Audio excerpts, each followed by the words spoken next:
దేవుని యొక్క నామమునకు మహిమ కలుగును గాక. కూడి వచ్చిన మీ అందరికీ ప్రభు పేరిట హృదయపూర్వక వందనాలు తెలియజేస్తూ ఉన్నాను. ఈ యొక్క రాత్రికాల సమయంలో ఈ యొక్క సువార్త కూడికి ప్రభు మిమ్మల్ని ప్రేరేపించి ఇక్కడికి నడిపించినటువంటి విధానాన్ని బట్టి ఎంతగానో నేను స్తుతిస్తూ ఉన్నాను.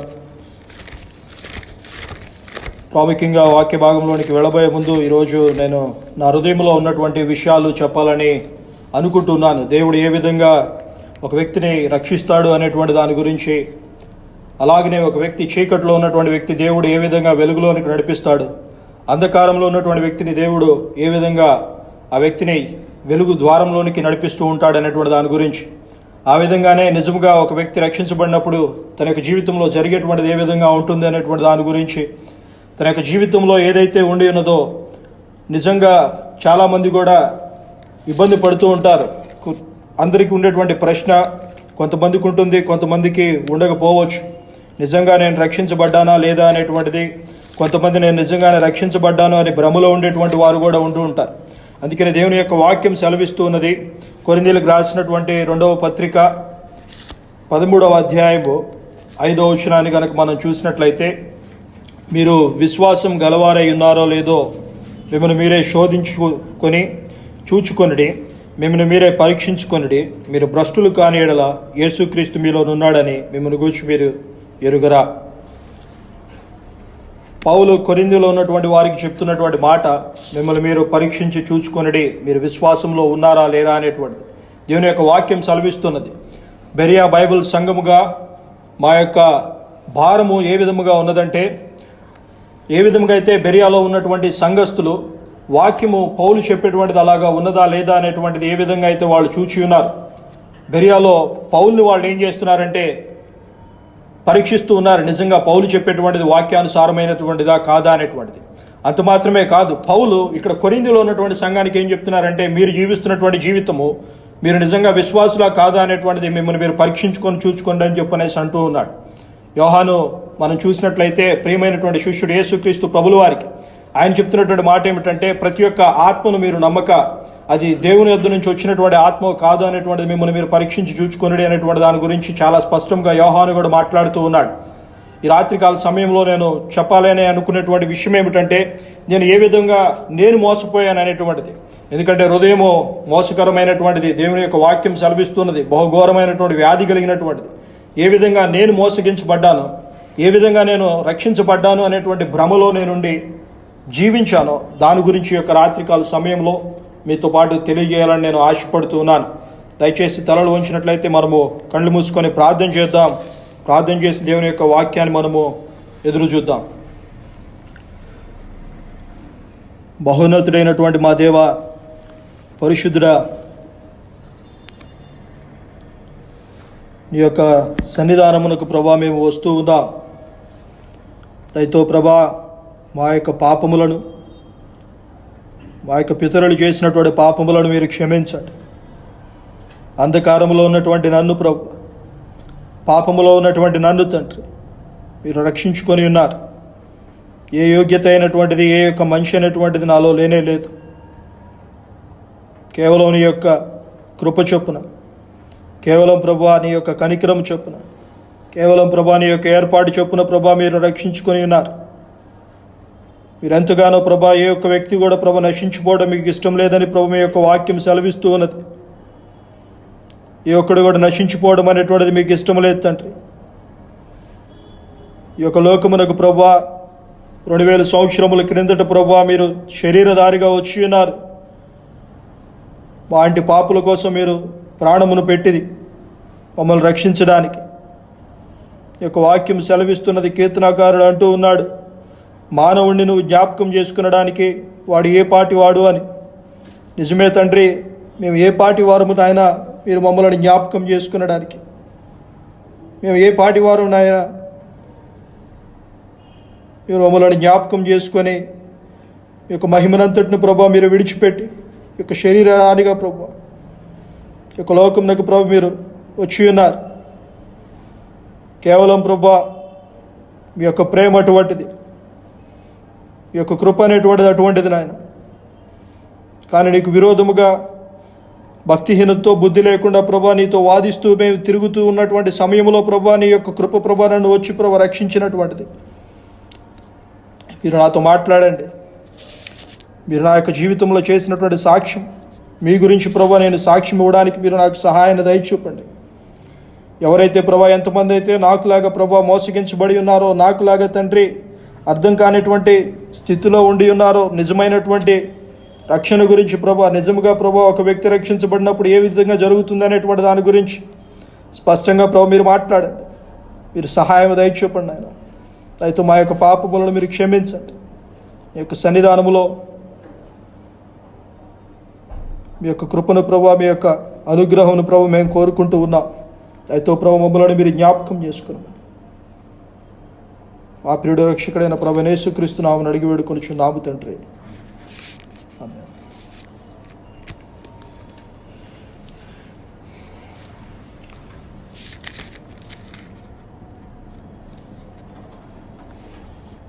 మీకు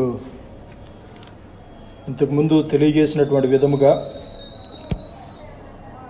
ఒక వ్యక్తి యొక్క జీవితంలో దేవుడు ఏ విధంగా కార్యమునైనటువంటి జరిగిస్తాడనేటువంటి దాని గురించి నా వ్యక్తిగతమైనటువంటి రక్షణ సాక్ష్యాన్ని మీ అందరితో పంచుకోవాలని నేను ఆశపడుతూ ఉన్నాను. కేవలం సాక్ష్యము అని చెప్పనేసి అన్నప్పుడు మనం ఇతరుల గురించి చెప్పుకునేటువంటిది, మన గురించి మనం చెప్పుకునేటువంటిది కాదు. నేను చెప్పేటువంటి సాక్ష్యం దేవుడు నా యొక్క జీవితంలో ఏం చేశాడనేటువంటిది. దేవుడు పాపిగా ఉన్నటువంటి నన్ను, అంధకారంలో జీవిస్తున్నటువంటి నన్ను, ఎంత మాత్రమో దేవుణ్ణి ప్రేమించేటువంటి వాడిగా లేనటువంటి నన్ను, లోకమును చీకటిని ప్రేమించేటువంటిగా జీవించేటువంటి వాడిని ఏ విధంగా ఆయన రక్షించాడనేటువంటిది, ఏ విధంగా ఆయన నడిపించాడనేటువంటిది, ఏ విధంగా తన యొక్క మార్గాల్ని నాకు చూపించాడనేటువంటి దాని గురించి నేను చెప్పాలని ఆశపడుతూ ఉన్నాను. ఇది కేవలం నేను ఎవరు అనేటువంటి దానికంటే కూడా ఆయన నా జీవితంలో ఏం జరిగించి నన్ను ఏ విధంగా ఈరోజు నిలవబెట్టేటటువంటి దాని గురించి నేను మాట్లాడాలని అనుకుంటూ ఉన్నాను. నా పేరు ప్రేమ్చంద్. నేను గుడివాడ అనేటువంటి పట్టణంలో జన్మించి ఉన్నాను. ఒక క్రైస్తవ కుటుంబంలో నేను జన్మించి ఉన్నాను. క్రైస్తవ కుటుంబంలో జన్మించినప్పటికీ 2004లో మా నాన్నగారు పరిచర్యలోనికి వచ్చి ఉన్నారు. ఆ సమయంలో ఆయన చేస్తున్నటువంటి ఏదైతే పని ఉన్నదో వాటిని విడిచిపెట్టి పరిచర్యలోకి వచ్చిన తర్వాత చాలా ఇబ్బందులు అనేటువంటిది ఎదుర్కొన్నప్పుడు ఆ సమయంలో నాకు అనిపించినటువంటిది, ఒక మానవుడిగా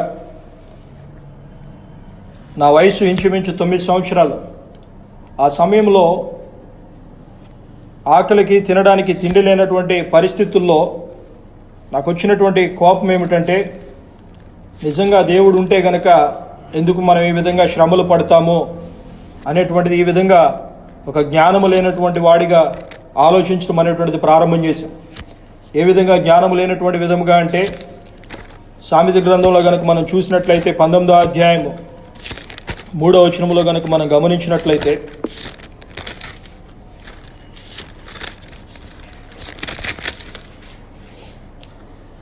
అటివాడు హృదయమున యెహోవా మీద కోపించును. 19:3.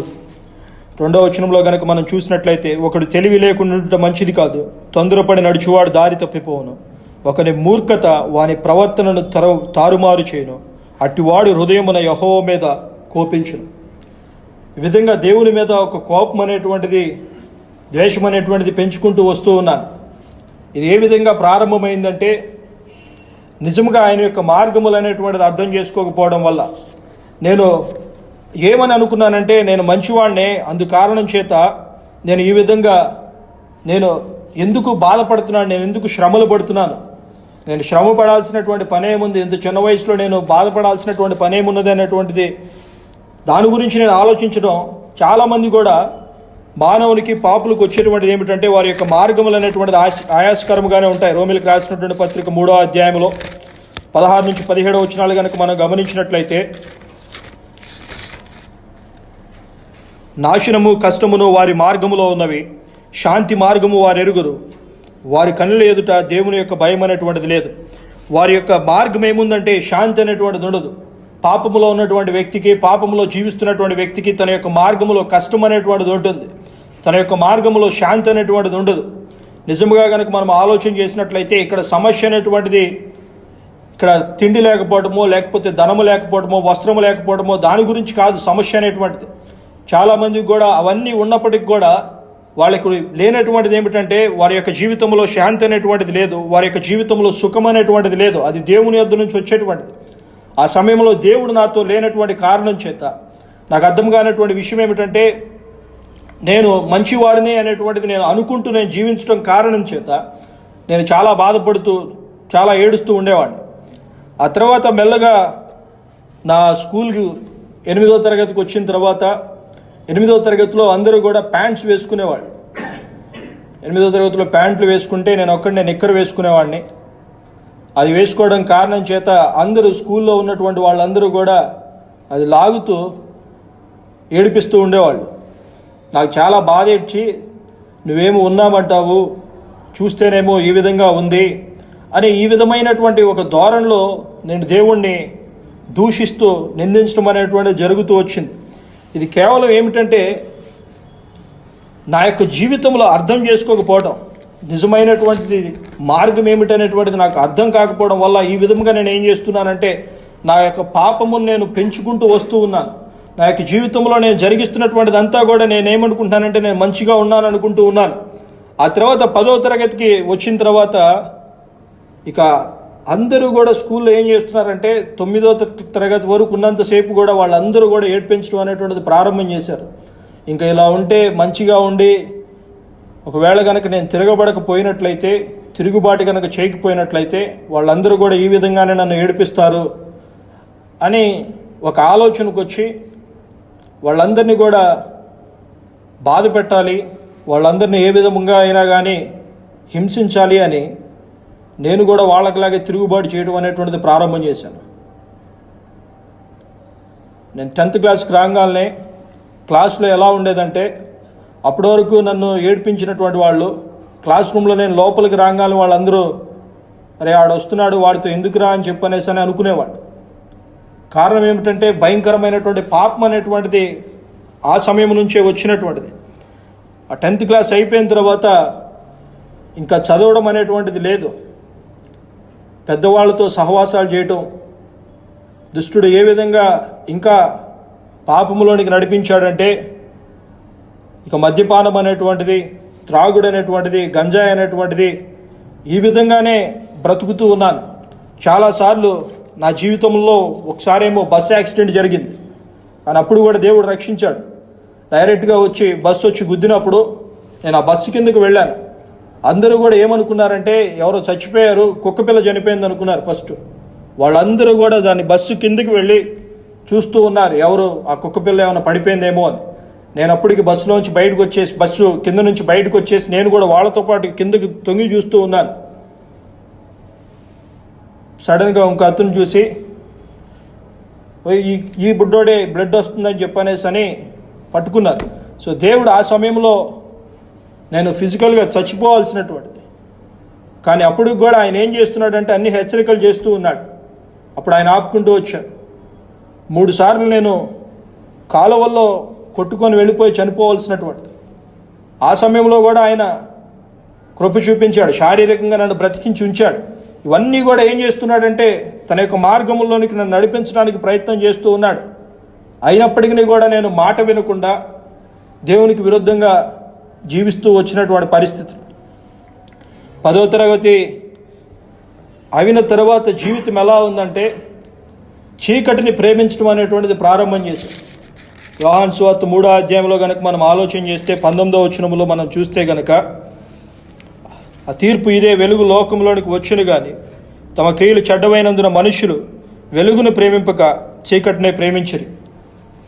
ఈ చీకటిని ప్రేమించడం అనేటువంటిది ప్రారంభం చేశాను.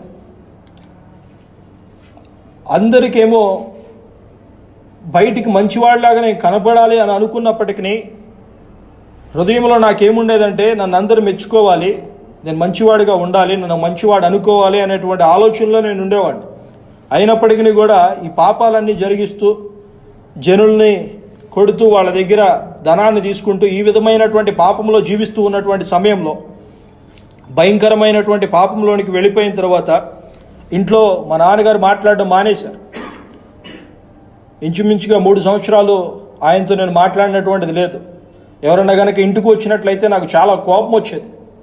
కోపం ఎందుకు వచ్చేదంటే వచ్చినప్పుడల్లా మీ అబ్బాయి ఏం చేస్తున్నాడు అనేటువంటిది అడిగేవాడు. అడిగినప్పుడు నాకు అనిపించేదో వీళ్ళు ఎందుకు వస్తున్నారు అనేటువంటిది. ఇదంతా కారణం ఏమిటంటే మానవుని యొక్క మార్గముల్లో ఏమున్నదంటే అంతా పాపము, కోపము, ఇదంతా కూడా వారి యొక్క పుట్టుకతోనే ఇది జరుగుతూ వస్తూ ఉన్నటువంటిది. ఇదంతా ఇలా జరుగుతున్న సమయంలో ఇహలోక దేవత ఏదైతే ఉన్నదో నా యొక్క కనులకు గ్రుడితనాన్ని అనేటువంటిది కలుగు చేసింది. ఆ గ్రుడితనాన్ని కలుగు చేసినప్పుడు ఇవన్నీ అర్థం కావడం లేదు నాకు. ఒకరోజు ఒక దగ్గర మీటింగ్ అనేటువంటిది జరుగుతూ ఉన్నది. ఇలాగే ఈ గొడవలు చేస్తూ ఉన్నటువంటి సమయంలో ఒక చోట ఒక సభ జరుగుతుంటే ఆ సభలోనికి వెళ్ళాను. ఆ సభలోనికి వెళ్ళినప్పుడు అక్కడ ఉన్నటువంటి ఆ యొక్క బోధించేటువంటి బోధకుడు ఏమంటున్నాడంటే, వాక్యమంతా చెప్పిన తర్వాత మీలో ఎవరైనా కనుక రక్షించబడాలి అని అనుకుంటూ ఉన్నట్లయితే, ఎవరైనా కనుక దేవుని యొక్క పరిచర్య చేయాలి అని అనుకుంటున్నట్లయితే నా దగ్గరికి రండి, నేను ప్రార్థన చేస్తాను అని చెప్పనేసి అన్నాడు. ఇలా పిలిచినప్పుడు ఆ సమయంలో నేనేం చేశానంటే వాళ్ళ దగ్గరికి వెళ్ళాను, అందరు స్టేజ్ దగ్గరికి.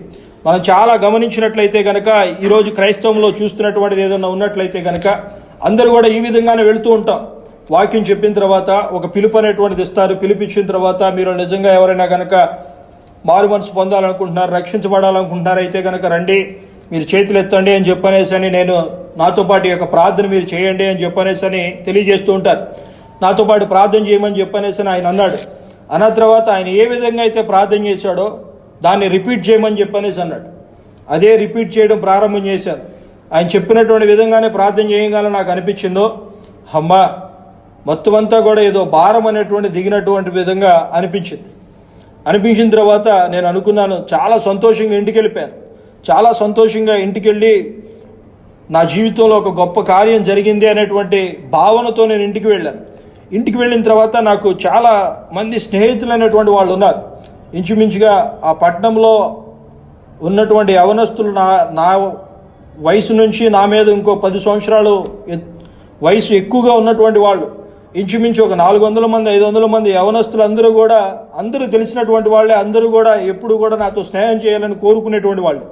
అయితే నాకున్నటువంటి బలహీనత ఏమిటంటే, ఉదయమునే నేను బయటికి వెళ్ళి సిగరెట్ కాల్చిందే నా యొక్క దినం అనేటువంటిది స్టార్ట్ అవ్వదు, రోజు అనేటువంటిది స్టార్ట్ అవ్వదు.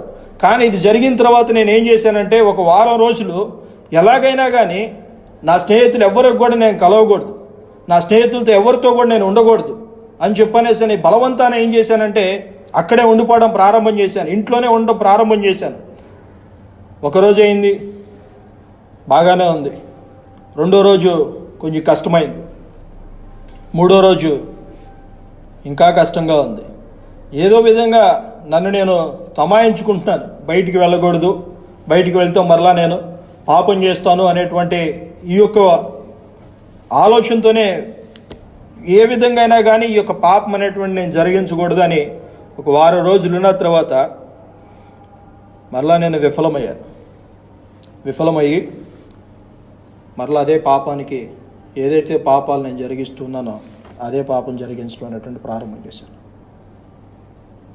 అంతకుముందు ఎంత భయంకరంగా నేను పాపం చేశానో అదే భయంకరమైనటువంటి పాపాన్ని మరలా చేయడం ప్రారంభం చేశాను. అక్కడ నన్ను పిలిచినప్పుడు నేను వెళ్ళి నేను ఆయనతో పాటు ఆయన చెప్పినటువంటి ప్రార్థన నేను చేశాను. నా జీవితంలో నేను ఏమనుకున్నానంటే, నిజంగా నా జీవితంలో మార్పు అనేటువంటి జరిగింది అని నేను అనుకున్నాను. కానీ నా జీవితంలో మార్పు అనేటువంటి జరగలేదు. అందుకనే మత్తయి సువార్త 13వ అధ్యాయంలో కనుక మనం చూసినట్లయితే,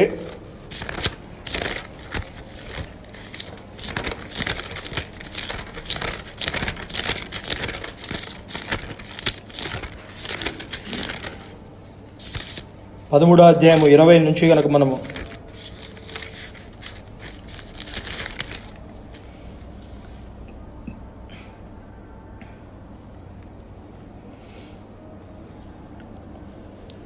రాతి నేలన విత్తబడిన వాక్యము విని వెంటనే సంతోషంతో దాన్ని అంగీకరించువాడు. అయితే అతనిలో వేరు లేనందున అతడు కొంతకాలము నిలుచును, గాని వాక్యము నిమిత్తము శ్రమైనను హింసయను కలుగుగానే అభ్యంతరపడును. 22 ముండ్ల పొదల్లో విత్తబడిన వాక్యము వినువాడే గాని ఐహిక విచారము ధనమోహమును ఆ వాక్యమును అణిచివేయను గనక వాడు నిష్ఫలుడగును. అప్పుడు వెంటనే ఇక్కడ వాక్యం అనేటువంటిది చెప్పగానే నేను సంతోషంగా ఏం చేశానంటే వాక్యాన్ని అనేటువంటిది అంగీకరించబడినటువంటిది జరిగింది. కానీ నిజంగా నా యొక్క జీవితంలో నా యొక్క హృదయం అనేటువంటిది మార్చబడినటువంటిది లేనే లేదు. నిజంగా నేను మారినటువంటిది అక్కడ కానే కాదు. అక్కడ జరిగినటువంటిది కనుక నేను గమనించినట్లయితే, మీరు ఆలోచన చేసినట్లయితే, నాకులాగే కూడా చాలామంది కూడా మీటింగ్స్కి వెళ్ళి ఈ విధంగానే మోకరిల్లి బలిపీఠాల దగ్గరికి వచ్చి ప్రార్థనలు చేసేటువంటి వాళ్ళు ఉండి ఉండొచ్చు. మనం గమనించినట్లయితే నిజంగా ఆ తర్వాత నేనేం చేశానంటే వారం రోజులను నేను ఆపుకోవాలని ప్రయత్నం చేశాను, కానీ జరగలేదు. ఇదంతా జరుగుతూ ఉండగా మరలా కూడా ఏమైందంటే మరలా పాపంలో అనేటువంటిది కొనసాగుతూ ఉన్నప్పుడు ప్రతిరోజు ప్రతిదినము ఈ యొక్క గంజాయిని తాగుతూ మత్తును పీలుస్తూ ఈ యొక్క మత్తుతో భయంకరమైనటువంటి జీవితాన్ని జీవిస్తున్నటువంటి సమయంలో నాకు ఇంకొకళ్ళకి గొడవ జరిగినప్పుడు ఆ గొడవలో వాళ్ళందరూ నన్ను బాగా కొట్టి ఉన్నారు. కొట్టినప్పుడు నా స్నేహితులు కూడా ఎవరు కూడా నాతో పాటు లేరు. నా స్నేహితులు కూడా ఎవరు కూడా నిలబడిపోయేసరికి ఇంకా ఆ బాధతో ఆ రాత్రికాల సమయంలో ఇంకా ఎక్కువగా గంజాయి తాగి ఇంటికి అర్ధరాత్రి కాలంలో వెళ్ళినప్పుడు మా అమ్మ నన్ను చూసి, ఇంతేనారా నీ జీవితం, ఇంక నువ్వు మారవా అని ఆ విధంగా ఆమె మాట్లాడుతూ ఉన్నప్పుడు నేను అన్నాను, నేను బైబిల్ కాలేజ్కి వెళ్తాను అని చెప్పనేసి అన్నాను తాగినటువంటి మత్తులో. ఆమె మరుసటి రోజు ఆమె అన్నటువంటి మా నాన్నగారి దగ్గరికి వెళ్ళి, వాడు బైబిల్ కాలేజీకి వెళ్తా అంటున్నాడు, వాడు బైబిల్ కాలేజీకి పంపించండి అని చెప్పనేసి అన్నారు. ఉదయం అవ్వగానే మా నాన్నగారు మాట్లాడుతూ ఉన్నారు, నాకు వినపడుతున్నాయి, ఇప్పుడు ఎవరు జాయిన్ చేసుకుంటారు, ఇది జనవరి నెల, ఇప్పుడు ఎవరు జాయిన్ చేసుకోరు, జూన్ నెలలోనే జాయిన్ చేసుకుంటారు అనేటువంటిది. జూన్ నెలలో జాయిన్ చేసుకుంటారనే మాట నేను వినంగానే నేను అనుకున్నాను, నా హృదయంలో నేను అనుకున్నటువంటి మాట, ఇక జూన్ నెల వరకు నన్ను ఇంకెవరు మాట్లాడేటువంటిది లేదు, ఇంకెవరు కూడా నన్ను ఆపేటువంటి వాళ్ళు లేరు, నన్ను ఎవరు కూడా అడిగేటువంటి వాళ్ళు లేరు. ఈ జూన్ వరకు బాగా తిని బాగా నాకు నచ్చినటువంటి జీవితాన్ని నేను జీవించవచ్చు, ఇంకా పాపాన్ని జరిగించవచ్చు అనేటువంటి హృదయంలో అనుకున్నా. అంటే నా ఉద్దేశం ఏమిటంటే ఈ 6 నెలలు చేయాల్సినటువంటి పాపాన్ని అంతా చేసేసి ఒకసారి దేవా నేను పాపం చేశాను నన్ను క్షమించు అని బైబిల్ కాలేజీకి వెళ్ళినప్పుడు నేను ఒప్పుకొని బైబిల్ కాలేజీకి వెళ్ళిపోదాము అనేటువంటి ఆలోచన నాకు. చాలామందిని కనుక మనం ఆలోచన చేస్తే వాళ్ళ యొక్క పాపముల గురించి వాళ్ళు ఆలోచించినప్పుడు దేవుడు వాళ్ళ యొక్క పాపములను ఎత్తి చూపిస్తూ ఉన్నప్పుడు, మీరు పాపులు అనేటువంటి విషయాన్ని దేవుడు వాళ్ళకి బలంగా మాట్లాడుతూ ఉన్నప్పుడు వాళ్ళు ఏమనుకుంటారంటే ఆఖరి సమయమున నేను ఒప్పుకొని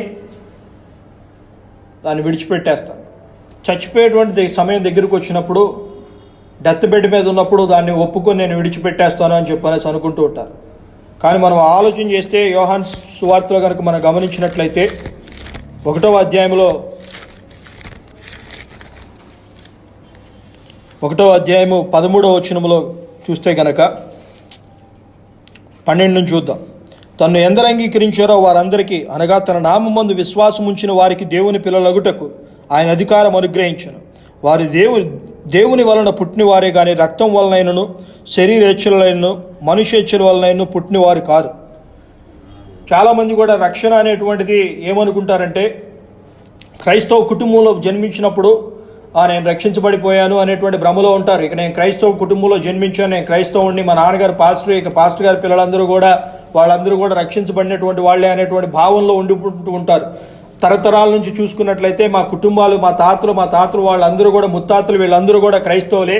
ఈ విధమైనటువంటి క్రైస్తవ జీవితాన్ని మేము కలిగి ఉన్నాము, మేమందరం కూడా క్రైస్తవులమే అనేటువంటి ఒక భ్రమలో బ్రతుకుతూ ఉంటారు. వాళ్ళందరూ ఏమనుకుంటారంటే ఏదైనా పాపం జరిగిస్తూ ఉన్నప్పుడు ఒక దినాన ఒక నిర్ణయాన్ని నేను తీసుకొని నా అంతటికి నేను రక్షించబడతాను అనేటువంటి ఆలోచనతో జీవిస్తూ ఉంటారు. రక్షణ అనేటువంటిది శరీరేచ్ఛల వల్ల కలిగేటువంటిది కాదు, రక్తం వలన వచ్చేటువంటిది కాదు. రక్తం వలన అనేటువంటిది ఎవరైతే ఉండి ఉన్నారో తండ్రి తర్వాత పిల్లల తర్వాత ఆ పిల్లలు వచ్చేటువంటిది కాదు. ఇది మనుషేచ్ఛల నుంచి పుట్టేటువంటిది కాదు. నేను పలానా రోజున ఒక నిర్ణయాన్ని తీసుకుంటాను, పలానా రోజున నేను ఒక దినము నేను వచ్చి నేను ప్రార్థన చేసి నేను అంతా విడిచిపెట్టేస్తాను అని చెప్పనేటువంటిది ఆ విధంగా కూడా ఆలోచిస్తూ ఉంటారు. అదేవిధంగా నేను ఆలోచించాను. నేనేమనుకున్నానంటే ఇది నా వల్ల జరిగిద్ది, ఇది నా చేతిలో ఉన్నటువంటిది. ఈ 6 నెలల వరకు నేను పాపాన్ని జరిగిస్తాను. ఈ 6 నెలలు పాపం జరిగించి ఏదైతే 6వ నెల ఉందో ఆ జూన్ నెల ఉందో ఆ జూన్ నెలలో నేను దేవుని యొక్క ఎదుటి వచ్చి నేను పాపాలు ఒప్పుకుంటాను అనేటువంటిది. సో చాలామంది కూడా రక్షణ అనేటువంటిది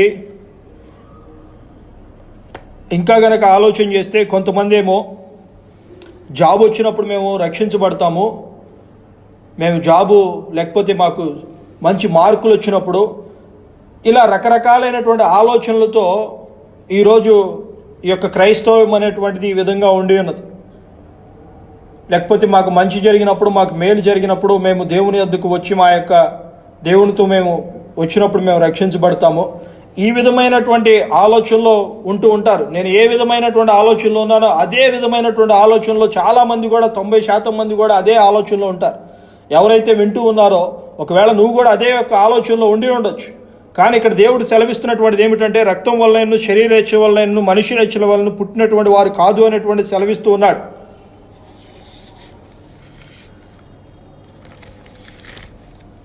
ఆ రోజు ఉదయం నేను చాలా సంతోషంగా బయటికి వెళ్ళిపోయాను ఈ మాట చెప్పంగానే. ఇప్పుడు ఎవరు జాయిన్ చేసుకోరు, ఇంకా ఈ 6 నెలలు నాకు నచ్చినట్టుగా పాపంలో నేను జీవించవచ్చు అనేటువంటి. ఏ విధంగా అంటే ఎంత ఇష్టపడేవాడినంటే ఆ యొక్క పాపాన్ని జరిగించడానికి, ఎంత తృష్ణ కలిగి ఉండేవాడినంటే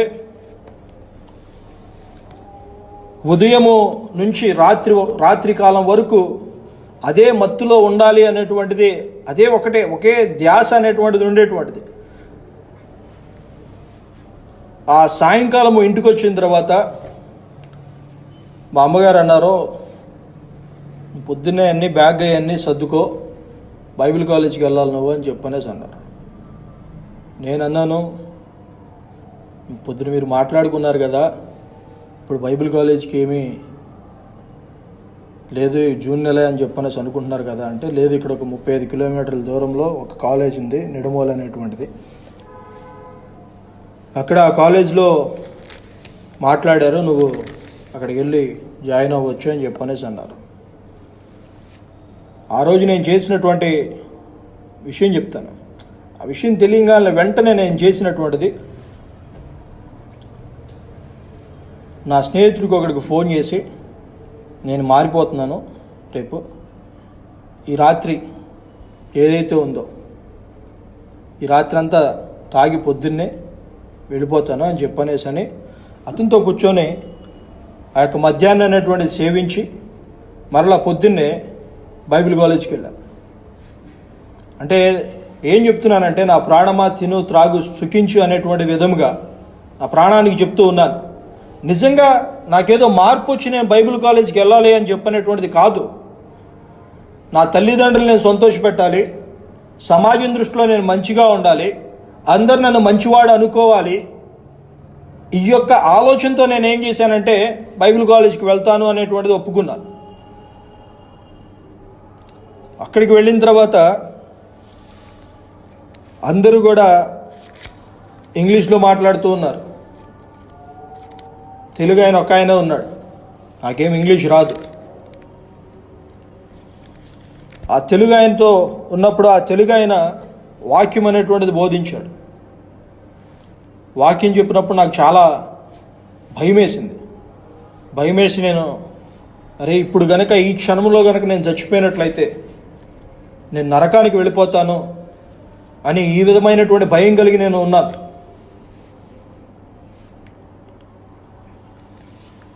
ఆ భయంతో అలాగే ఉన్నప్పుడు తెలుగువాడిని అవటం కారణం చేత వాళ్ళు బయటికి వెళ్ళి జిరాక్స్లకు కానీ ఏమన్నా అవసరాలు ఏమన్నా ఉన్నా కానీ వాళ్ళు బయటికి వెళ్ళడానికి తెలుగు వాళ్ళని పంపించేవాళ్ళు. ఇద్దరే ఉండేవాళ్ళం. ఆయనేమో కొంచెం పెద్ద క్లాస్లో ఉండేవాడు, నేను ఒక్కడనే. సరే అప్పుడే జాయిన్ అయ్యారు కదా, నన్ను జిరాక్స్ల కాడికి పంపించేవాళ్ళు. ఆ జిరాక్స్లు పంపించినప్పుడు కూడా నేను బయటికి వెళ్ళంగానే నాకు వచ్చినటువంటి మొట్టమొదటి ఆలోచన, ఈ వాక్యం విన్న తెల్లారి వచ్చినటువంటి ఆలోచన, నాకు బయటికి వెళ్ళంగానే ఈ యొక్క సిగరెట్ కాల్చాలనేటువంటి కోరిక.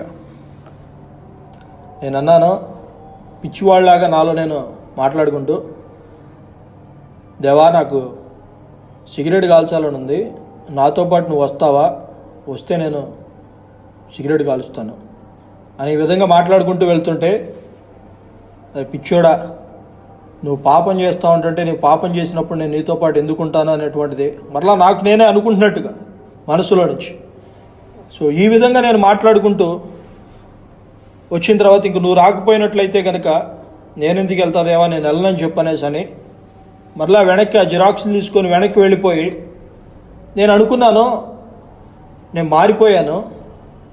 ఎందుకంటే బయట పాపాలనేటువంటిది ఏమీ కూడా లేవు. ఇప్పుడు సిగరెట్ తాగేటువంటి వాడిని, మందు తాగేటువంటి వాడిని, గంజా లేకపోతే ఉండలేకపోయేటువంటి వాడిని. ఇప్పుడు నేను బైబిల్ కాలేజ్కి వచ్చేసాను. ఇవన్నీ కూడా మారిపోయినాయి. మారిపోయిన తర్వాత అక్కడ ఆ రోజు వాక్యం చెప్పినప్పుడు, ఆ వాక్యం వినగానే నాకు అనిపించిందో, నిజంగా నేను చనిపోతే నేను నరకానికి వెళ్తాను అనేటువంటిది ఆ రాత్రికాల సమయంలో అనిపించింది. అయితే వాళ్ళకి కొన్ని సంఘాలు ఉన్నాయి. ఆ సంఘాలకి ఏం చేసేవాళ్ళు అంటే పంపించేటువంటి వాళ్ళు స్టూడెంట్స్ని, తెలుగు వాళ్ళు ఎవరన్నా ఉంటే. అప్పుడు నన్ను ఏం చేశారంటే పంపించడం ప్రారంభం చేశారు వాక్యం చెప్పడానికి. నేను వాక్యం చెప్పడానికి వెళ్ళేవాడిని. రక్షించబడ్డాను అనేటువంటి ఆలోచన కలిగి, నేను రక్షించబడ్డాను అనేటువంటిది అనుకొని నేను వాక్యం చెప్పడానికి వెళుతూ ఉన్నప్పుడు అందరూ కూడా చాలామంది ఆశ్చర్యపోయారు. నేను ఇంటికి వచ్చిన తర్వాత, సెలవులకి ఇంటికి వచ్చినప్పుడు, అరే వీడు అప్పట్లాగా లేడు, వీడి యొక్క బయట ఇంత ఘోరంగా బ్రతికినటువంటి వాడు, గొడవలని, పోలీస్ స్టేషన్లని అటు ఇటు తిరుగుతా బాగా హింసించి వాడంతా కూడా ఇంత దౌర్భాగ్యంగా బ్రతికినాడు, వీడు ప్రేమచంద్ మారిపోయాడు, మొత్తం పూర్తిగా మారిపోయాడు అని అందరూ కూడా చాలా మంచిగా మాట్లాడడం అనేటువంటి ప్రారంభం చేశారు. చాలామంది వాక్యం చెప్పడానికి పిలిచేటువంటి వాళ్ళు వచ్చి మా సంఘంలో, మా చర్చిలో వాక్యం చెప్పని, నాకు తెలిసినటువంటి వాళ్ళు ఎవరైతే ఉన్నారో వాళ్ళందరూ కూడా నువ్వు సాక్ష్యం చెప్పనేసి పిలిచేవాళ్ళు. నేను వెళ్ళి అవకాశం దొరికిన దగ్గరల్లా వెళ్ళి వాక్యం చెప్తూ ఉండేవాడు.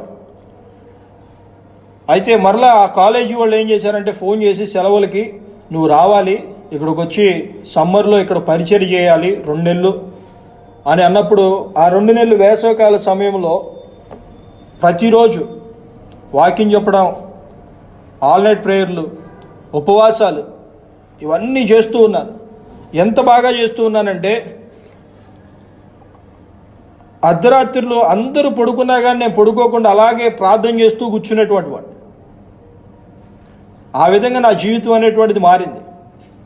అంతకుముందేమో భయంకరమైనటువంటి పాపంలో ఉన్నాను, ఇప్పుడు చూస్తేనేమో ఉపవాస ప్రార్థనలని, తర్వాత వాక్యం బోధించడం అనేటువంటిది ఇవన్నీ చేస్తూ ఈ విధంగా జీవిస్తున్నటువంటి నేను అంతా బాగానే ఉంది. తర్వాత వేరొక బైబిల్ కాలేజీకి వెళ్ళాలని నిర్ణయం తీసుకున్నాను. వేరొక బైబిల్ కాలేజ్కి, గోవాకి వేరే బైబిల్ కాలేజ్కి వెళ్ళాను. గోవాకి వెళ్ళిన తర్వాత అందరూ అక్కడ బాగానే ఉన్నారు. ఎవరి కాళ్ళు వాళ్ళకి సంతోషంగా వాక్యాలు అవి చెప్పుకుంటూ ఉన్నారు. చెప్పుకుంటూ ఉన్నప్పుడు నేను వాళ్ళతో పాటు సంతోషంగా వాక్యాలు చెప్పుకోవడం అవి చేస్తూ ఉన్నాను. నాకు తెలిసినటువంటి విషయాలు వాళ్ళకి చెప్పడం, వాళ్ళకి తెలిసినటువంటి విషయాలు నాకు చెప్పడం, ఈ విధంగా వింటున్నటువంటి సమయంలో ఒకరోజు ఒక క్లాస్ అనేటువంటిది జరిగింది. ఆ క్లాస్లో మా ప్రిన్సిపల్ ఉండి అందరిని అడుగుతూ ఉన్నారు, కొత్తగా జాయిన్ అయినటువంటి వాళ్ళని, వీళ్ళు ఎంతమంది రక్షించబడ్డారు? ఒక్కొక్కరిని అడుగుతున్నారు. ఏ విధంగా అడుగుతున్నారంటే, యేసుక్రీస్తుని సొంత రక్షకునిగా అంగీకరించావా, నువ్వు తిరిగి జన్మించావా అని. ఈ విధంగా అడుగుతూ ఉన్నప్పుడు క్లాస్లో ఒక 8 నుంచి 10 మంది ఉన్నారు. వాళ్ళందరూ అవును అవును అవును అవును అని చెప్పుకుంటూ వచ్చారు. నా దగ్గరికి వచ్చినప్పుడు నేను సడన్గా లేదు అని చెప్పనేసి అన్నాను. ఒక్కసారిగా ఆయన నన్ను చూసి నువ్వు పాస్టర్ గారు అబ్బాయివా అని చెప్పనేసి అన్నాడు. నాకు ఆ మాట అంటే చాలా కోపం. ఎవరైనా కనుక నువ్వు పాస్టర్ గారు అబ్బాయి అంటే వాళ్ళని ఎప్పుడు కొడదామా, వాళ్ళతో ఎప్పుడు గొడవ పడదామా అనేటువంటి విధానంగా ఉండేవాడిని. ఒక్కసారిగా నాకు ఏదైతే నేను వినకూడదు అనుకుంటానో అదే మాట నాకు మరలా నేను అక్కడ బైబిల్ కాలేజీకి వెళ్ళంగానే నువ్వు పాస్టర్ గారు అబ్బాయివా అన్నారు. నేను ఎందుకు చెప్పానో కూడా నాకు తెలియదు. నేను రక్షించబడలేదు, నేను తిరిగి జన్మించలేదు అనేటువంటి మాటను చెప్పాను. చెప్పిన తర్వాత నా యొక్క జీవితాన్ని కనుక చూసినట్లయితే, వెనక్కి తిరిగి నేను చూసుకున్నట్లయితే, నేను చేసినటువంటి యొక్క 6 నెలలు ఏదైతే ఉన్నదో, ఉపవాసాలు ఉన్నాను, నేను ప్రార్థనలు చేశాను, వాక్యం చెప్పాను, నేను బయట ఉన్నటువంటి పాపములు అనేటువంటిది ఏది నేను చేయలేదు.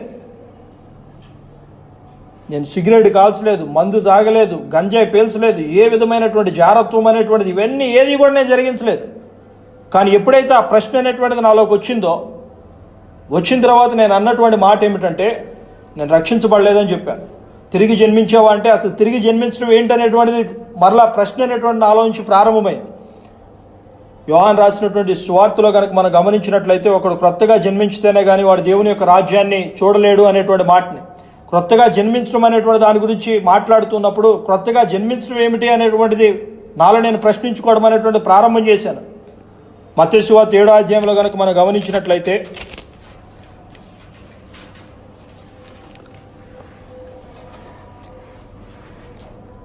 22వ వచనం, ఆ దినమందు అనేకులు నన్ను చూచి ప్రభువా ప్రభువా మేము నీ నామమున ప్రవచింపలేదా, నీ నామమున దెయ్యములను వెళ్ళగొట్టలేదా, నీ నామమున అనేకమైన అద్భుతములను చేయలేదా అని చెప్పుదురు. అప్పుడు నేను మిమ్మల్ని ఎన్నడూనూ ఎరుగను, అక్రమం చేయవారులారా నా యొద్ద నుండి పొండని వారితో చెప్పుదును.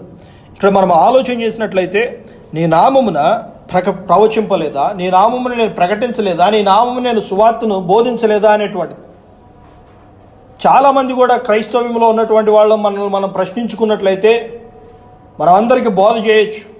పేతురు రాసినటువంటి పత్రికలు ఏమంటాడంటే, భ్రష్టత్వమునకు వాళ్ళే భ్రష్టులై ఉండి ఇతరులకి స్వతంత్రాన్ని మేము కలుగు చేస్తాం, మా యొద్దకు రండి అని చెప్పనేసని పిలుస్తూ ఉన్నారనేటువంటి విధంగా మాట్లాడుతూ ఉన్నాడు పేతురు రాసినటువంటి పత్రికలో. ఆ విధంగా నేను గమనించుకున్నప్పుడు నా జీవితంలో నిజంగా నా పాపములు అనేటువంటిది మార్చబడలేదు, నా పాపములు అనేటువంటిది క్షమించబడలేదు. బయటకు నా పాత్రను ఏం చేశానంటే, నేను బయట వరకు నేను కడుక్కున్నాను మంచిగానే, కానీ లోపల అనేటువంటిది ఆ యొక్క కోరికలు అనేటువంటిది అలాగే ఉన్నాయి. ఇక్కడ గమనించినట్లయితే అనేకులు ఒక దినమున వచ్చి, అయ్యో నీ నామమున మేము ప్రవచింపలేదా, నీ నామమున ప్రకటించలేదా అనేటువంటిది. రెండు సార్లు నేను మోసగించబడ్డాను. ఏ విధంగా మోసగించబడ్డానంటే, ఒకటి అక్కడికి వెళ్ళి ప్రార్థన చేశాను, ఎవరైతే రక్షించబడాలనుకుంటున్నారో రండి అని చెప్పనేసి ప్రార్థన చేశాను. కానీ నా జీవితంలో అనేటువంటిది మార్పు అనేటువంటిది రాలేదు. ఆ పాపములు అనేటువంటిది అలాగే ఉంది. మరలా ఆ పాపపు జీవితాన్ని జీవిస్తూ వచ్చాను. రెండోసారి ఎప్పుడైతే అంతకుముందు ఏదైతే బైబిల్ కాలేజ్కి వెళ్ళానో అక్కడ రెండోసారి మోసగించబడ్డాను. రెండోసారి ఏ విధంగా మోసగించబడ్డానంటే, ఈ బయట పాపములన్నిటువంటిది కూడా పోయినాయి, ఏమీ జరిగించట్లేదు. కానీ హృదయంలో ఆ కోరికలు అనేటువంటిది అలాగే ఉండిపోయింది. చాలామంది కూడా మనం ఆలోచన చేస్తే, మేము క్రైస్తవులము, మేము రక్షించబడ్డాము, మేము ఏ విధమైనటువంటి బయట పాపములు అనేటువంటిది చేయడం లేదు అనేటువంటి భావంలో బ్రతుకుతూ ఉంటారు. దేవుడు ఆ రోజు తన యొక్క కృపను బట్టి, తన యొక్క సర్వభౌమ అధికారమును బట్టి ఆయన ఏం చేశాడంటే, నా మార్గములు అనేటువంటిది నేను అనేటువంటిది నా అంతటగా నేను దాన్ని జరిగించినటువంటిది కానే కాదు, నా అంతటగా నేను ఒప్పుకునేటువంటి వాడిని కానే కాదు. అది దేవుడు నాకు చూపించినటువంటిది ఏమిటంటే, నన్ను నేను పరీక్షించుకున్నప్పుడు రక్షించబడలేదు అనేటువంటిది. తిరిగి జన్మించడం అంటే ఏమిటి అనేటువంటిది నేను అడుగుతూ ప్రతి ఒక్కళ్ళ దగ్గరకు వెళ్తూ ఉన్నాను. వెళుతూ ఉన్నప్పుడు అక్కడ ఉన్నటువంటి తెలుగు వారిని అడిగినప్పుడు తిరిగి జన్మించడం అంటే ఏమిటి, క్రొత్తగా జన్మించడం అంటే ఏమిటి అనేటువంటిది అడుగుతూ ఉన్నప్పుడు ఒకళ్ళు అంటారు ఇది బాప్టిజము, ఇంకొకళ్ళు అంటారో ఇది నువ్వు మామూలు బాప్టిజం, నీటి బాప్టిజం తీసుకున్న తర్వాత ఇంకొకసారి నువ్వు ఎదురు చూస్తే అది నీకు వస్తుంది, అది తిరిగి జన్మించడం అనేటువంటిది. ఈ విధమైనటువంటి మాటలు అందరూ మాట్లాడుతూ ఉన్నారు. నేను అన్నాను, దేవా నా పరిస్థితి ఏంటి, నీ వాక్యం చెప్తూ ఉన్నది, అప్పుడు ఆ సమయంలో వాళ్ళందరూ వేరే వేరే వాళ్ళకు వచ్చినటువంటి తలాంపులన్నింటినీ కూడా వాళ్ళు ఏం చేస్తున్నారంటే చెప్తూ వస్తూ ఉన్నారు. వాళ్ళకు వచ్చినటువంటి ఆలోచనలన్నీ కూడా వాళ్ళు చెప్తూ ఉన్నారు. నాకు అనిపించింది వీళ్ళెవరు కూడా నన్ను సరిగ్గా మార్గంలోనికి నన్ను తీసుకెళ్ళడం లేదు. మళ్ళీ నేను క్రొత్త నిబంధన మొత్తం నేను చదువుదాము, అప్పటి వరకు నేను పూర్తిగా చదివినటువంటిది ఏమీ లేదు బైబిల్ కూడా. సరే నూతనంగా మరలా చదువుదాం అన్నప్పుడు మత్తయి సువార్త నుంచి ప్రారంభం చేసుకుంటూ చదువుతూ వస్తున్నప్పుడు దేవుడు ఏం చూపిస్తున్నాడంటే, నేను ప్రార్థన చేస్తున్నాను, దేవా నేను ఎవరిని, ఆ పరిస్థితి ఏమిటి అనేటువంటిది. ఆ సమయంలో ఆయన చూపించినటువంటిది నేను రక్షించబడలేదు అనేటువంటి దేవుడు నాకు చూపించాడు. నేను పాపిని అనేటువంటి విషయాన్ని ఆయన నాకు తెలియజేశాడు. ఏ విధంగా తెలియజేశాడంటే, అపోస్తుల కార్యం 20వ అధ్యాయంలో కనుక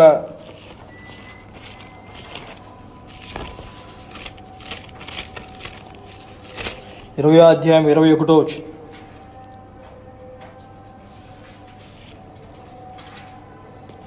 మరియు ప్రయోజనకరమైనది ఏది దాచుకొనక బహిరంగముగాను ఇంటింటను మీకు తెలియజేయచ్చు బోధించు దేవుని ఎదుట మారు మనసు పొంది మన ప్రభువు అయిన యేసుక్రీస్తునందు విశ్వాసం ఉంచవలనని యూదులకును గ్రీస్ దేశస్థులకును ఎలాగూ సాక్ష్యం ఇచ్చుచుంటినో ఇదంతయు మీకు తెలియజేస్తున్నాను. దేవుని ఎదుట మారు మనసు పొంది అనేటువంటిది, దేవుని ఎదుట మారు మనసు పొందినటువంటి అనుభవం అనేటువంటిది లేదు నా యొక్క జీవితంలో.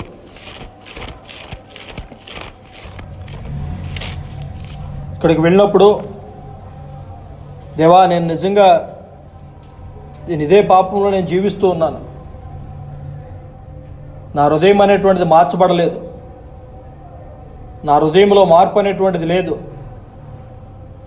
నాలో ఉన్నటువంటి నన్ను నేను ప్రేమించుకునేటువంటి తత్వం, నేనేమనుకున్నానంటే నన్ను అందరూ మెచ్చుకోవాలి, నేను అందరి దృష్టిలో మంచిగా ఉండాలి, నన్ను అందరూ చూచినప్పుడు ఇదిగో ఈ వ్యక్తిలా ఉన్నాడు అనేటువంటి చెప్పుకోవాలి అనేటువంటి విధానంలోనే ఉన్నాను తప్పనిచ్చి నేను మారినటువంటిది ఏమీ లేదు. నేను రక్షించబడలేదు అని చెప్పి చూపించినప్పుడు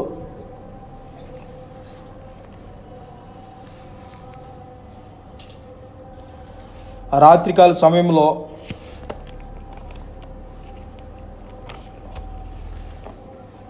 ప్రార్థన చేస్తూ ఉన్నాను, దేవా నా పాపాలని క్షమించు అని, నా పాపాలు క్షమించని ఆ రోజు ప్రార్థన చేస్తూ ఉన్నప్పుడు ఆ గదిలో నాతో పాటు తెలుగు వాళ్ళు ఉన్నారు.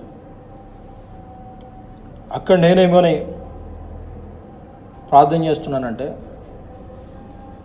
నా హృదయంలో నేను ప్రార్థన చేస్తున్నాను, కానీ నేను బయటికి నేను ప్రార్థన అనేటువంటి చేయడం లేదు. బయటికి ఏ విధంగా ప్రార్థన చేయడం లేదంటే, ఒకవేళ కనుక నేను గట్టిగా ప్రార్థన చేస్తే నేను చేసినటువంటి పాపాలన్నీ కూడా వీళ్ళకి తెలుస్తాయి. నా ఆలోచన ఏంటంటే బైబిల్ కాలేజీకి వచ్చినటువంటి వాళ్ళందరూ కూడా పరిశుద్ధమైనటువంటి వాళ్ళు అనేటువంటి ఆలోచన నాది. ఇప్పుడు నేను మళ్ళీ కనుక ఇక్కడ కనుక నేను పాపాలు కనుక ఒప్పుకున్నట్లయితే వాళ్ళందరూ నన్ను ఏ విధంగా చూస్తారో అనేటువంటిది. ఈ విధంగా నేను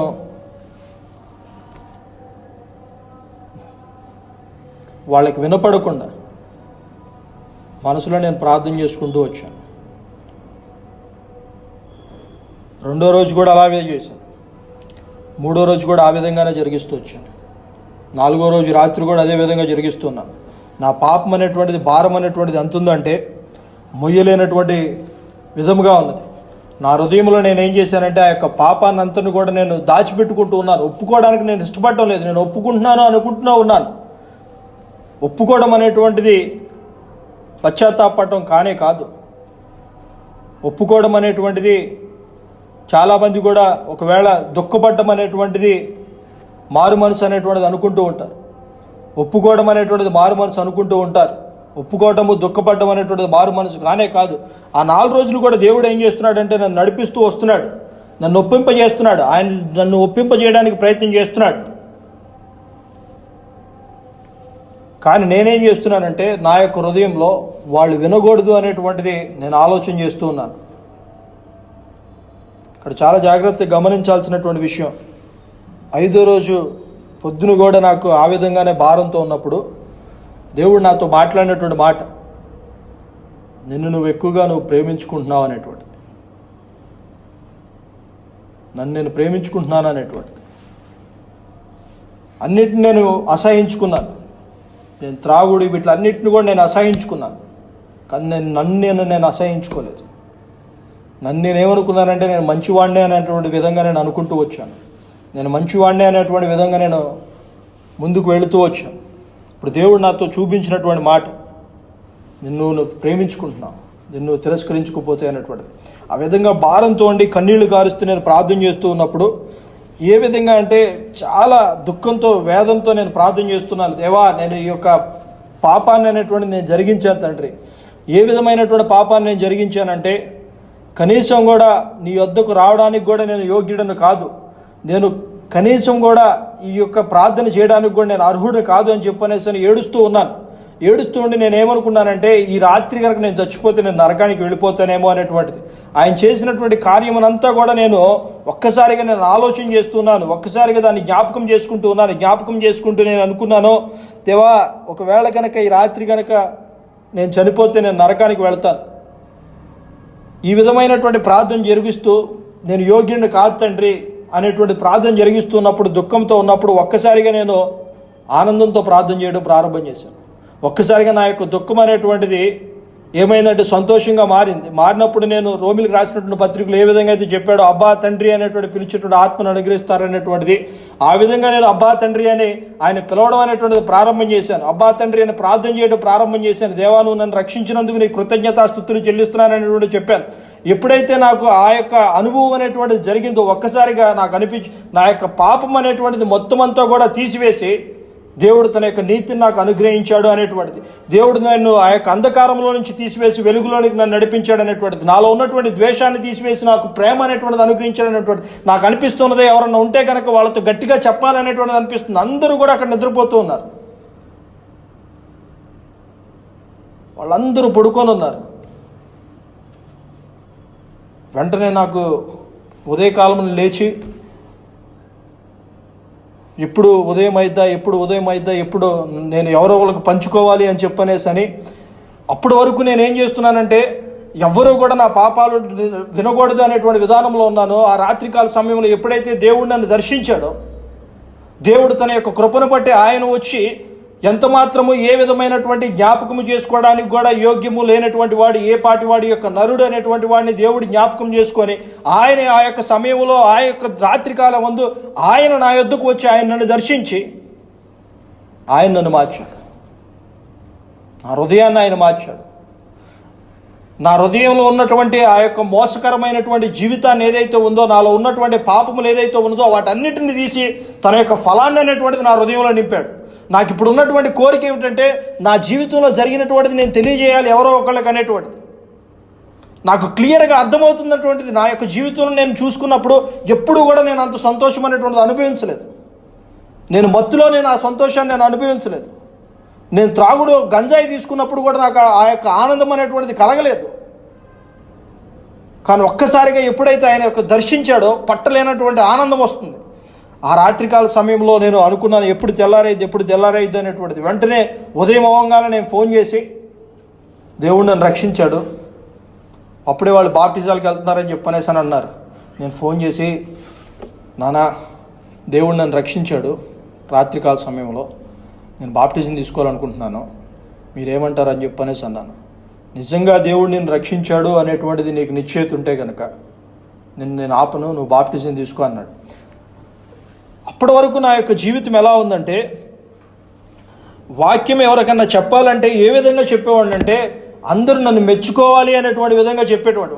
కానీ ఒక్కసారిగా దేవుడు ఆ యొక్క కార్యాన్ని జరిగించినప్పుడు ఏ విధంగా నన్ను మార్చాడంటే, నా యొక్క చీకటి జీవితంలో నుంచి వెలుగును అనేటువంటిది ఆయన తీసుకొని వచ్చి నా యొక్క పాపపు జీవితంలో నుంచి పాపాన్ని తీసివేసి నీతిని ఆయన అనుగ్రహించి, నా యొక్క ఆలోచనలు, నా యొక్క తలంపులను తీసివేసి ఆయన యొక్క వాక్కుని నా యొక్క హృదయంలోనికి పంపించి ఇతరులకు చెప్పేటువంటి విధంగా ఏ విధంగా చెప్పాలి అనేటువంటిది నేను భయపడుతూ ఉండేవాడిని. అంతకుముందు అనుకునేవాడినో నేను మంచిగా గనక తయారయ్యి మంచిగా ఏదైతే విషయాలు ఉన్నాయో అవన్నీ కూడా నేను ఇతరులకు చెప్పినట్లయితే వాళ్ళు నన్ను మెచ్చుకోవాలి అని ఈ విధమైనటువంటి ఆలోచనలో ఉండేటువంటి వాడిని. కానీ ఒక్కసారిగా దేవుడిని రక్షించిన తర్వాత అందరికీ కూడా దేవుని గురించి మాట్లాడాలి, దేవుని గురించి చెప్పాలనేటువంటి భారం అనేటువంటిది. నాకు వాక్యం అనేటువంటిది తెలియదు. ఒకే ప్రశ్న నన్ను వచ్చినటువంటిది, తిరిగి జన్మించావా అనేటువంటిది. ఆ విషయం నేను బైబిల్ వెతుకుతూ ఉన్నప్పుడు దేవుడిని నేను పొందుకున్నాను. నేను దేవుణ్ణి పొందుకున్నాను అనేటువంటి దానికంటే కూడా దేవుడు ఆయన నన్ను పట్టుకున్నాడు. నశించినటువంటి దాన్ని వెతికి రక్షించడానికి మనిషి కుమారుడి యొక్క లోకానికి వచ్చాడు. నేను వెతికినటువంటిది కాదు, ఆయన నన్ను వెతుక్కుంటూ వచ్చాడు. తన యొక్క కృపను బట్టి ఆలోచన చేస్తే గనక, నా జీవితమును గనక నేను చూసినట్లయితే గనక, అన్ని ఆ పాపములన్నీ జరిగించుకుంటూ వస్తున్నటువంటి నన్ను ఆయన ఏ విధంగా తీసుకొచ్చాడంటే, ఆయన ఆకర్షించాడు. ఆయన నా పాపాలను క్షమించాడు. ఎప్పుడు కూడా నా పాపాలను నేను ఒప్పుకోవడానికి నేను ఇష్టపడలేదు. అంత మోసంగానే జీవిస్తూ ఉన్నాను. చాలామందిని కనుక మనం ఆలోచన చేస్తే ఇతరులు ఏమనుకుంటారో అనేటువంటి భయం. ఒకవేళ దేవుడు మనతో మాట్లాడుతూ ఉన్నప్పుడు, అరే నేను నిజంగా నేను రక్షించబడలేదు, దేవుడు నాతో మాట్లాడుతున్నాడు అని అనిపించినప్పుడు ఇతరులు ఏమన్నా అనుకుంటారేమో. భారతదేశంలో ఉన్నటువంటి క్రైస్తవులకి, నామకార్థ క్రైస్తవులకి, క్రైస్తవులు అనబడి చెప్పుకునేటువంటి వాళ్ళకి, క్రైస్తవ కుటుంబంలో పుట్టినటువంటి వాళ్ళకి, వాళ్ళందరికీ ఉన్నటువంటి భయం ఏమిటంటే ఇతరులు ఏమనుకుంటారనేటువంటిది. అది కాదు, ముందు దేవుడు ఏమనుకుంటాడనేటువంటిది మనం ఆలోచన చేయాలి. ఏబు రాసినటువంటి ఏబు గ్రంథంలో కనుక మనం చూసినట్లయితే 31వ అధ్యాయము 33వ వచనం. ఆదాము చేసినట్లు నా దోషములను దాచిపెట్టుకొని మహాసమూహమునకు భయపడి, మహాసమూహమునకు సంఘం ఏమనుకుంటారు, సంఘస్థులు ఏమనుకుంటారు, ఇరుగు పొరుగు వారు ఏమనుకుంటారు, ఇప్పటివరకు నేను రక్షించబడ్డాను అనేటువంటి విధానంలో నేను జీవిస్తూ వచ్చాను, ఒక్కసారిగా దేవుడు నాతో మాట్లాడుతూ ఉన్నాడు, ఇప్పుడు నేను రక్షించబడలేదు అని చెప్పినట్లయితే కనుక వాళ్ళు ఏమనుకుంటారు, నా పాపాలు ఒప్పుకున్నట్లయితే కనుక ఏమనుకుంటారు. కుటుంబాల తిరస్కారమునకు జడిసియు నేను మౌనముగా నుండి ద్వారము దాటి బయలు వెళ్ళక రొమ్ములో నా పాపమును కప్పుకొని ఎడల పరమునున్న దేవుని దృష్టికి నేను వేషధారినవుదును.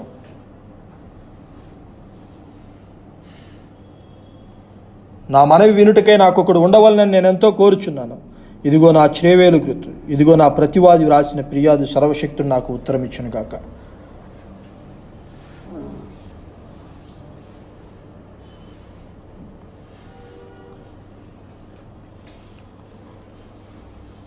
రక్షణ అనేటువంటిది ఖచ్చితంగా అది దేవుడు కలుగు చేసేటువంటిది.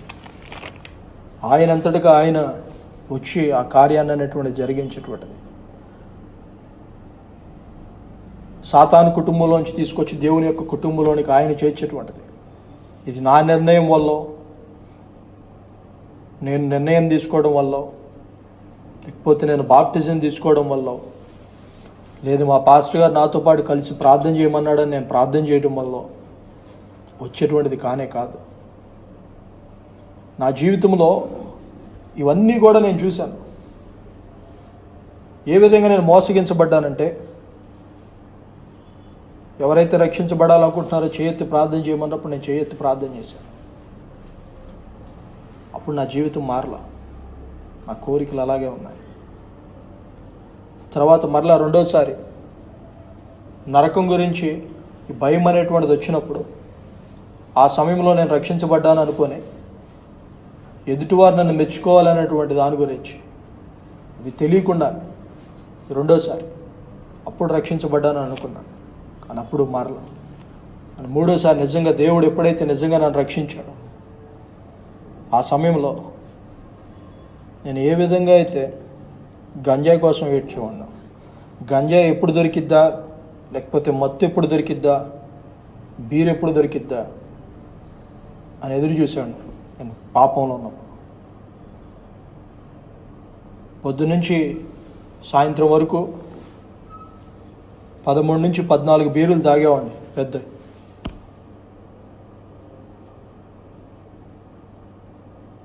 దాంతోపాటు మిక్స్ చేసుకొని వేరే వేరే తాగేటువంటి వాడిని.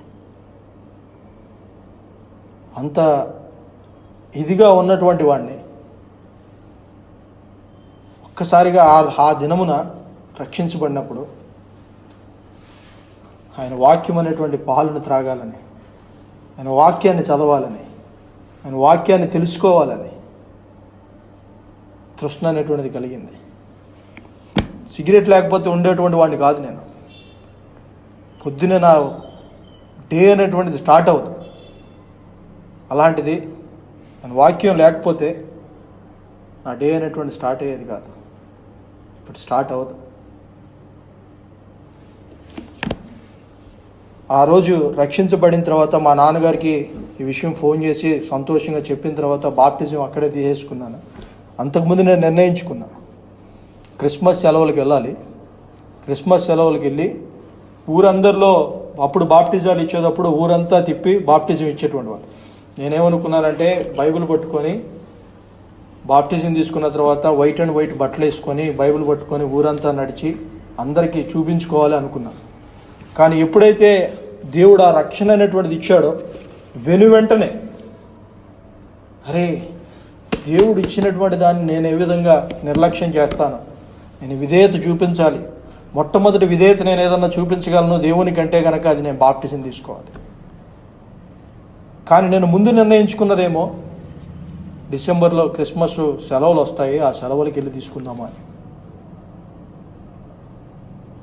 ఇది నా నిర్ణయం వల్ల జరిగినటువంటి కార్యం కాదు. ఇది నా నిర్ణయం వల్ల అయినటువంటిది కానే కాదు. కీర్తనకారుడు అంటాడో, దుప్పి నీటి వాగుల కోసం ఎలా విధంగా ఎదురు చూస్తూ ఉందో, తృష్ణ కలిగి ఉన్నదో, దేవా నేను నీ కోసం ఆ విధంగా నేను తృష్ణ కలిగి ఉన్నాను అనేటువంటిది.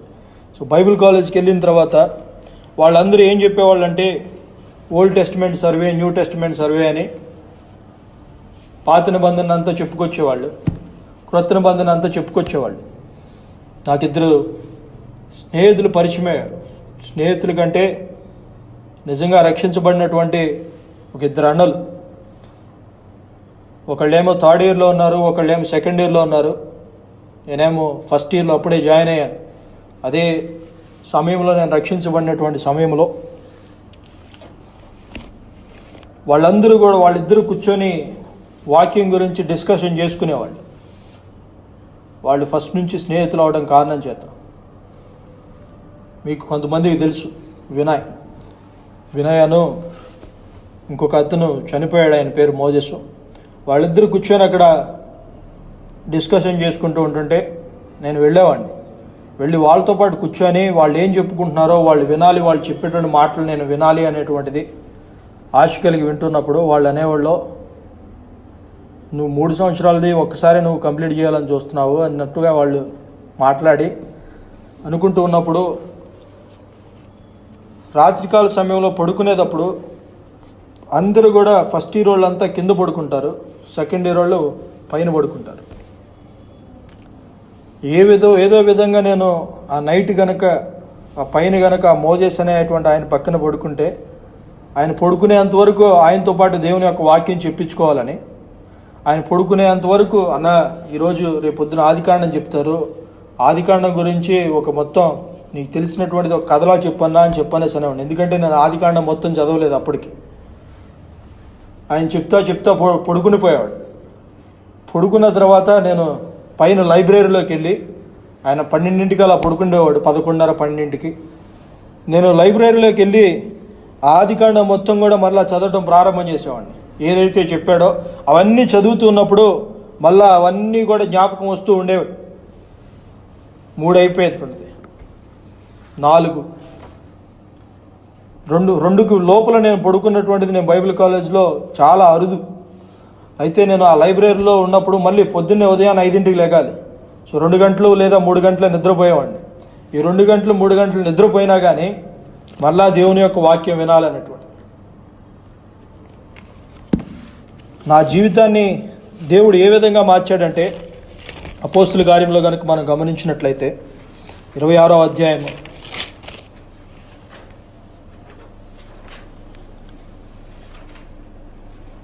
18వ వచనం. నీవు నన్ను చూచిన సంగతిని గుచ్చి నేను మీకు కనబడబో సంగతిని గుచ్చి నేను పరిచారకుని గాను సాక్షిని గాను నియమించుటకై కనబడి ఉన్నాను. నీవు లేచి నీ పాదములు మోపి నిలుపు. నేను ఈ ప్రజల వలన అన్యజనుల వలన హాని కలగకుండా నిన్ను కాపాడేదను. వారి చీకట్లో నుండి వెలుగులోనికి, సాతాను అధికారము నుండి దేవుని వైపునకు తిరిగి నా యందలి విశ్వాసము చేత పాప క్షమాపణ పరిశుద్ధపరచబడిన వారి స్వాస్థ్యం పొందినట్లు వారి కనులు తెరవబరుటకై నేను నిన్ను వారి యొద్దకు పంపెదను. ఇక్కడ దేవుడు మాట్లాడుతున్నటువంటి విషయం ఏమిటంటే, చీకట్లో నుండి వెలుగులోనికి, సాతాను అధికారం నుంచి దేవుని యొక్క అధికారంలోనికి. ఎప్పుడు కూడా నేను బలవంతాన, ఒకప్పుడు నేను రక్షించబడక ముందు ఆ కాలేజీలో ఉన్నప్పుడు బలవంతాన లేచి ప్రార్థన చేసేటువంటి వాడిని, బలవంతాన వాక్యం చదివేటువంటి వాడిని. బలవంతాన జరిగేటువంటిది కాదు ఇది. ఇంకొక విషయాన్ని కూడా ఇక్కడ జ్ఞాపకం చేయాలనే ఆశపడుతూ ఉన్నాను.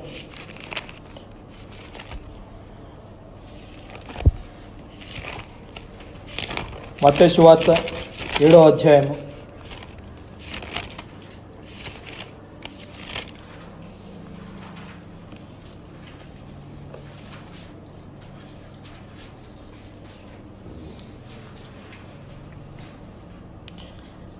16వ వచనంలో చూస్తే, వారి ఫలం వలన మీరు వారిని తెలుసుకొందరు.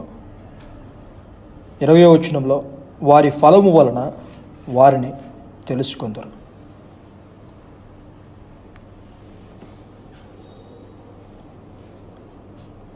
ఇతరులు రక్షించబడ్డారా లేదా అని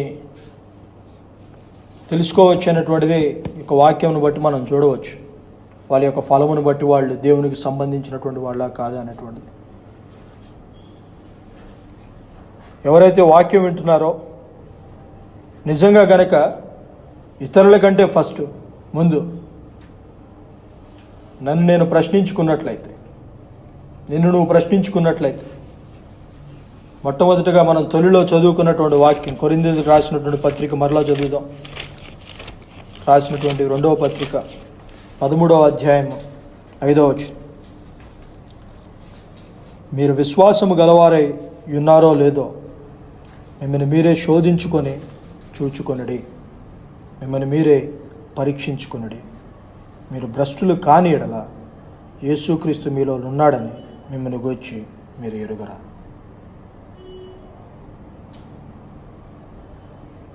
మిమ్మల్ని మీరు పరీక్షించుకొనుడి అనేటువంటిది దేవుని యొక్క వాక్యం సెలవిస్తున్నది. నువ్వు 10 సంవత్సరాల నుంచి క్రైస్తవంలో ఉండి ఉండవచ్చు, 20 సంవత్సరముల నుంచి క్రైస్తవంలో ఉండి ఉండవచ్చు. నాకులాగా పాస్టర్ గారు కుటుంబంలో నుంచి వచ్చి ఉండవచ్చు, బోధకుల యొక్క కుటుంబంలో నుంచి వచ్చి ఉండవచ్చు. రక్షణ అనేటువంటిది వ్యక్తిగతమైనటువంటిది, దేవుడు అనుగ్రహించేటువంటిది. అది మన యొక్క చిత్తమును బట్టో, మన యొక్క ఇచ్చను బట్టో, మన యొక్క ఆలోచన బట్టో కలిగేటువంటిది కానే కాదు. అది దేవుడు జరిగించేటువంటి కార్యం. ఒకవేళ దేవుడు నీతో మాట్లాడుతున్నట్లయితే, నేను ఏ విధంగా అయితే మోసగించబడ్డానో నాకు బాగా బాధ కలిగేటువంటి విషయం ఒకటి. చాలామంది కూడా నాకు తెలిసినటువంటి స్నేహితులు కొంతమంది హైదరాబాద్లో ఎవరైతే ఉద్యోగాలు చేస్తూ ఉన్నారో, హైదరాబాద్, బెంగళూరు, చెన్నై, ప్రాముఖ్యంగా హైదరాబాద్ గురించి నేను ఒక విషయాన్ని తెలియజేయాలనుకుంటున్నాను. మ్యూజిక్ కాన్సర్ట్స్ లాగా ఇప్పుడు జరుగుతూ ఉన్నాయి క్రైస్తవ్యంలో. అవన్నీ జరుగుతూ ఉన్నప్పుడు ఆ పాటలు అవన్నీ పాడుతూ భావగీతానికి గురయ్యి, మీలో ఎవరన్నా కనుక రక్షించబడాలి అని అనుకుంటున్నట్లయితే మీరు రండి అని ముందుకి పిలిచినప్పుడు వెళ్ళి ప్రార్థనలు చేసి, మేము దేవుడిని అంగీకరిస్తున్నామని చేతులెత్తి, ఈ విధమైనటువంటి అనేకులు నాకు తెలిసినటువంటి వాళ్ళందరినీ చూసినప్పుడు నన్ను నేను చూసుకున్నట్టు అనిపిస్తూ ఉంది. ఎందుకంటే నా జీవితంలో ఏదైతే జరిగిందో ఇది నేనేదో చదివి చెప్తున్నటువంటిది కాదు. ఇది నా జీవితంలో జరిగినటువంటి దాని గురించి నేను చెప్తున్నాను. రుచి చూచి ఎరుగుతుని యెహోవా ఉత్తముడు అనేటువంటిది అనుభవపూర్వకంగా చెప్తున్నటువంటి మాటలే.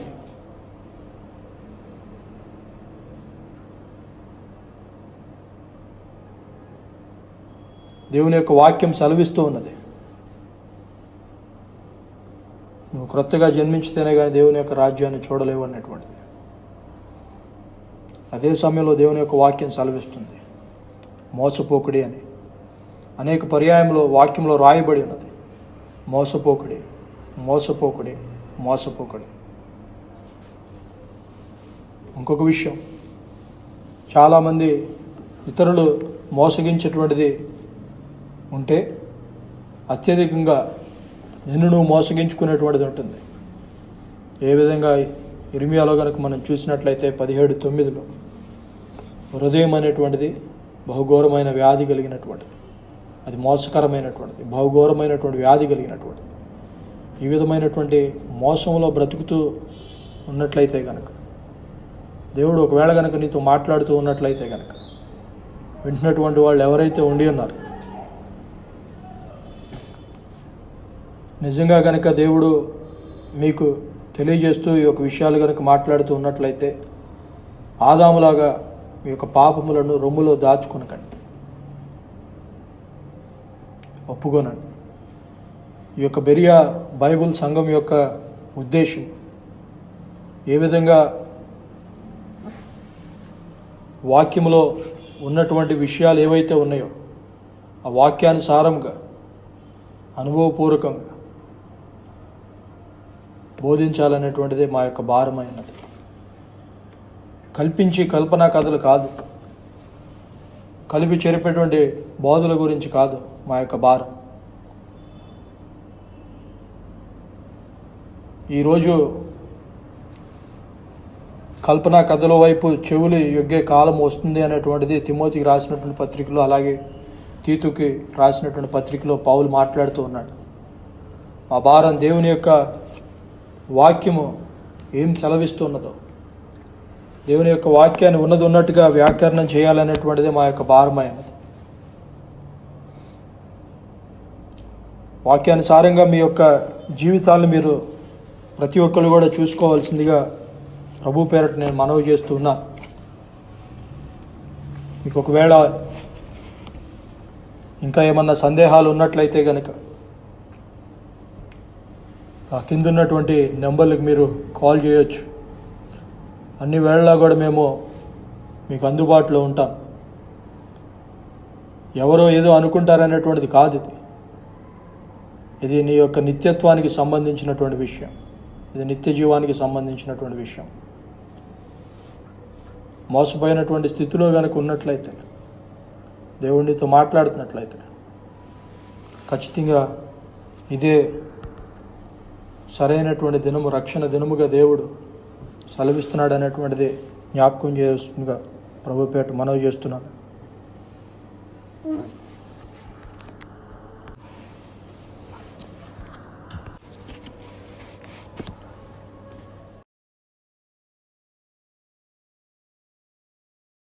దేవునికి స్తోత్రం. మహిమ కలిగిన యేసుక్రీస్తు ఆయన రక్షకుడు.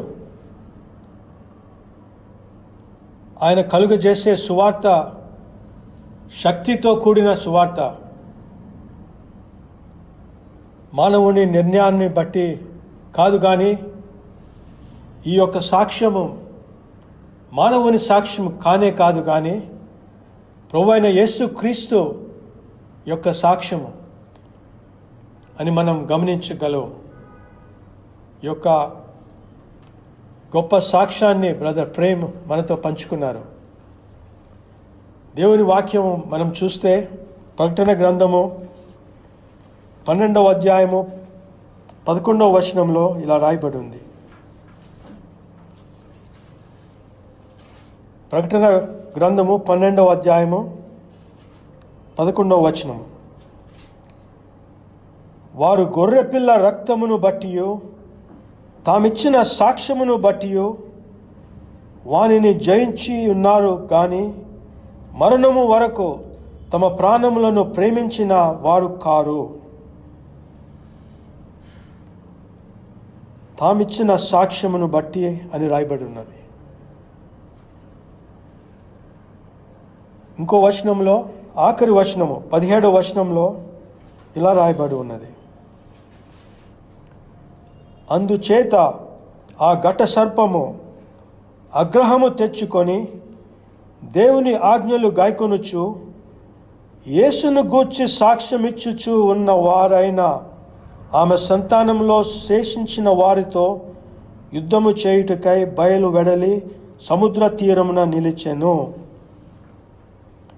ఇక్కడ మన గమనించవలసిన సత్యము ఏమిటంటే, యేసుని గూర్చి సాక్ష్యం ఇచ్చిన వారు,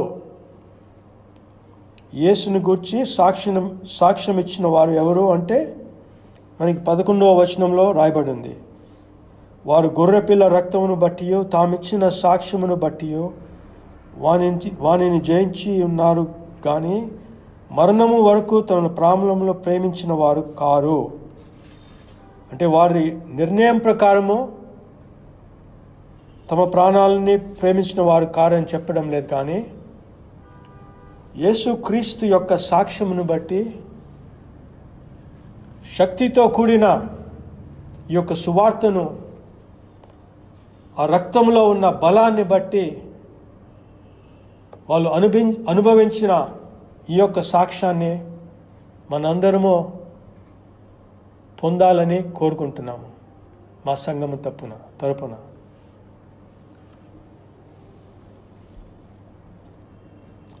స్తోత్రం తండ్రి, స్తోత్రం తండ్రి. ఈ యొక్క గొప్ప కార్యాన్ని మీరు బ్రదర్ ప్రేమ్ జీవితంలో మోసపోయే హృదయాన్ని తీసివేసి సత్యాన్ని ఆయనకి తెలియజేసిన కృపను బట్టి మీకు స్తోత్రం చెల్లిస్తున్నాం తండ్రి.